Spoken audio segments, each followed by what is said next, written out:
Cordial saludo.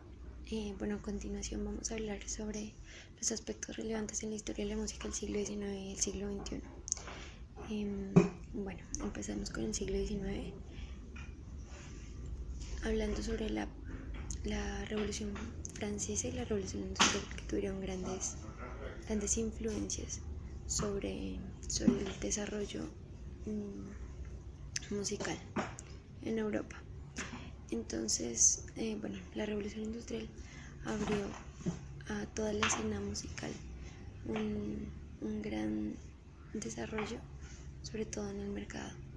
En el caso de la Revolución Industrial, la producción masiva de instrumentos fue determinante, es decir, cuando al año se podían fabricar 20 pianos, ya con la Revolución Industrial se podían fabricar 400. ¿Qué hizo? Que produjo este evento, que simplemente los pianos fueran más asequibles para las personas en ese caso, y se desarrolló la práctica musical doméstica. Entonces esto le permitió tanto a los músicos profesionales como a los compositores tener un espacio laboral en el cual enseñar y también escribir música, tanto para amateurs como para músicos profesionales. También las casas editoriales se beneficiaron por la gran demanda, ahora con nuevas cantidades pues de músicos, y los conciertos, los espacios públicos se incrementaron muchísimo más, porque ya era mayor la cantidad de personas que disfrutaban de ir a conciertos y era mucho más abierta para el público. Sobre todo pues el surgimiento de la clase media fue determinante para el ámbito musical, porque ellos conformaron el grupo que más benefició pues a todo el desarrollo musical de esa época. También la Revolución Francesa, con sus ideales de ilustración y de derechos humanos, todas las ideas de la ilustración permitieron al ser humano centrarse un poco más en el ser humano por sí mismo, y trajeron ideas que se formaron y se catalogaron pues como ideas románticas, ¿no? Ahí surgió el romanticismo, y aunque tuvo algunas maneras de abordarse, la mayoría del periodo romántico resaltaba aspectos como la melodía, la impresión de sentimientos y emociones en la música, también aspectos nuevos, y algo muy importante que también se desarrolló en este periodo fue la música, el poema sinfónico con Liszt, quien fue como su cabeza, y también el desarrollo de la música vocal con todo lo que fue el lied y la chanson fue realmente explotado en este siglo. También la ópera italiana, por ejemplo, tuvo un momento de gran florecimiento con Donizetti, con Bellini, todos los del bel canto. Y bueno, entre otras cosas, también la música orquestal fue consolidada. Por ejemplo, se consolidó la Sinfónica de Londres. Y bueno, el otro aspecto que también, como ya comenté, que había música para amateurs y para profesionales, el otro la otra característica que se buscó desarrollar en el romanticismo fue el virtuosismo, como tenemos el caso de Paganini para violín, que llevó a los límites pues conocidos hasta ese momento las técnicas del instrumento, al igual que digamos Chopin, Liszt, Rachmaninoff, que se evocaron bastante en la música eh, para para piano, y vemos muchos casos de personas, compositores, que ya no hacían sinfonías, oratorios y para todo tipo de música, sino se dedicaban específicamente a un género, como lo comentaba Verdi, por ejemplo, se dedicó únicamente a profundizar en la ópera. Liszt, se dedicó mucho en su primer periodo a la música de piano y a llevarlo a un punto más grande. También se consolidó lo que ahora es muy común para nosotros, que es como la repetición de la música de antaño, la música clásica. Entonces pues en esa búsqueda del virtuosismo también grandes pianistas e instrumentistas tocando obras del pasado ganaban gran reconocimiento y fama a lo largo de este siglo. Ya hablando un poquito más del romanticismo, se vivió de diferentes maneras en diferentes partes. Es decir, en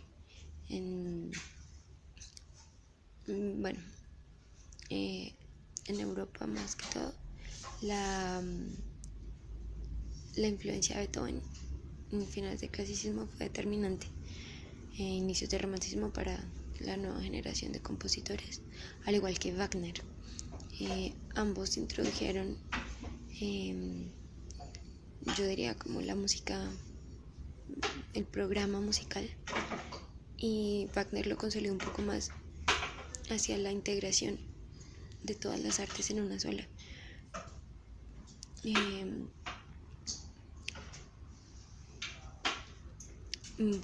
el caso de Wagner, él introdujo aspectos que posteriormente los historiadores dicen que fue determinante para ir un poco más allá de la tonalidad, que fue el antecesor pues de la tonalidad del siglo XX, porque él con sus obras, con sus acordes cada vez más cromáticos, aunque Beethoven ya tenía ciertos aspectos de armonías no tan convencionales para el clasicismo, Wagner exploró mucho más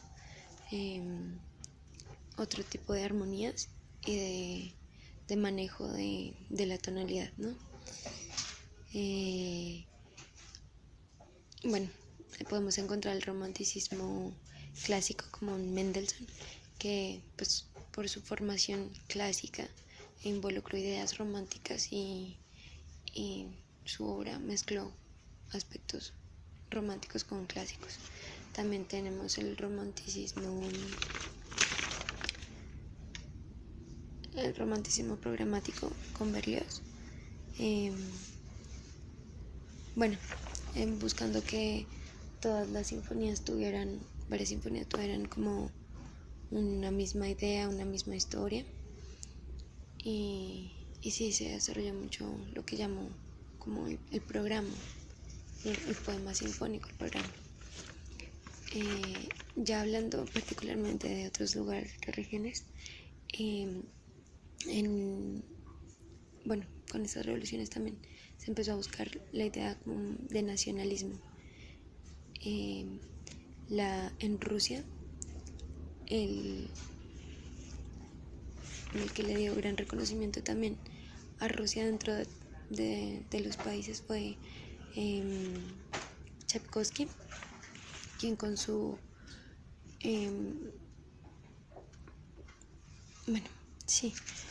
también produjo una gran representación rusa dentro de la ópera, en cuanto a, y también con la creación de nuevos conservatorios se pudo desarrollar mucho mejor la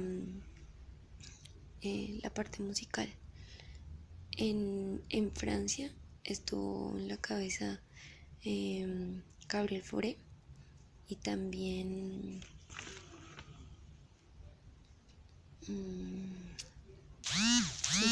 César Frank. Y en Estados Unidos estuvo ya más relacionado con la música popular, la música para banda. También se hacía, ya hacia el aspecto popular, los shows de minstrels, que más adelante se fue a desarrollar mejor en el siglo XX. Entonces, bueno, esto a grandes rasgos del siglo XIX. Después vino ya como también un acontecimiento importante político, las dos guerras mundiales, la primera y la segunda, la Revolución Rusa. Y bueno, esto es lo que básicamente produjo la música fue al principio un deseo por las tensiones, un deseo de transformación constante, de dejar el pasado atrás y empezar a crear nuevos elementos como variaciones tímbricas. La tonalidad surgió, la subversión del compás, entre texturas y procesos nuevos. Y bueno, también se produjo un distanciamiento más grande entre la música popular y la música académica, ¿no? Cada vez más grande, una brecha. Entonces, el periodo de la primera, bueno, del siglo XXI, como inicial, hubieron muchos, en el inicio, muchos compositores se dedicaron a continuar la tradición tonal, como Richard Strauss, Ravel, Vaughan Williams, Rachmaninoff, y otros en la cabeza del modernismo, como Schoenberg, desarrollaron un nuevo sistema de manejo de la armonía, que era un sistema atonal en el cual ninguna nota tenía predominancia sobre las otras, como una especie de anarquismo tonal. También Alban Berg trabajó fuertemente con estas ideas de dodecafonismo.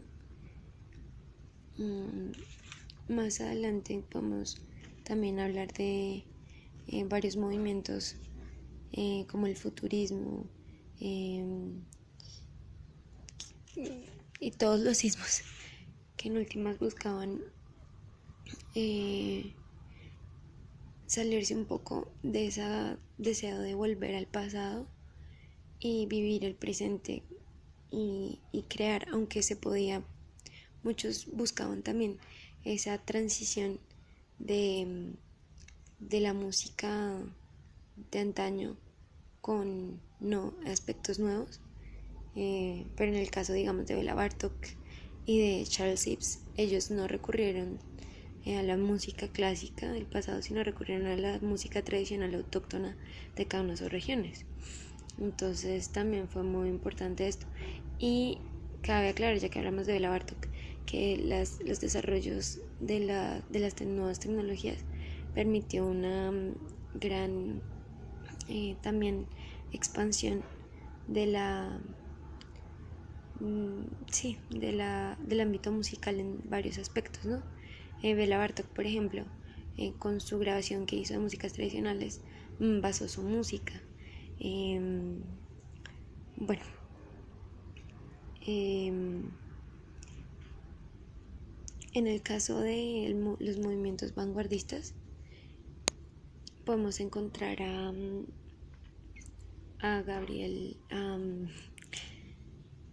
John Cage, un compositor bastante interesante. Este ya fue en el periodo de posguerra, después de la Segunda Guerra Mundial, en el cual esa búsqueda de sonoridades y de timbres nuevos, e incluso de inclusión de otras culturas dentro de la composición, como toda la música asiática e incluso sus tradiciones influenció mucho su obra. Él comulgó un poco con las ideas de aleatoriedad y de el azar en sus composiciones, tanto así que decía que muchas veces una obra no, no tenía, si no necesitaba, no tenía necesariamente que reproducirse igual porque dejaba al azar muchas cosas. Entonces esto hacía que la música estuviera más viva y presente, ¿no? Como en comparación con el siglo XIX, la música se pensaba hacer ya para el público. Anterior al siglo XIX, para el clero, para la corte únicamente, que eran como, sí, los mecenas y todo el cuento. Pero posterior, en el siglo XIX, fue para el público, y ahora en el siglo XX se dice, ¿no? O sea, el compositor no tiene que plasmar sus emociones en la música. La música debe reflejar simplemente lo que sucede realmente y no debe deleitar el oído con la dulzura de cosas que no son reales. Entonces está, por ejemplo, una representación de la violencia en Hiroshima también y de todas estas guerras que hubo musicalmente.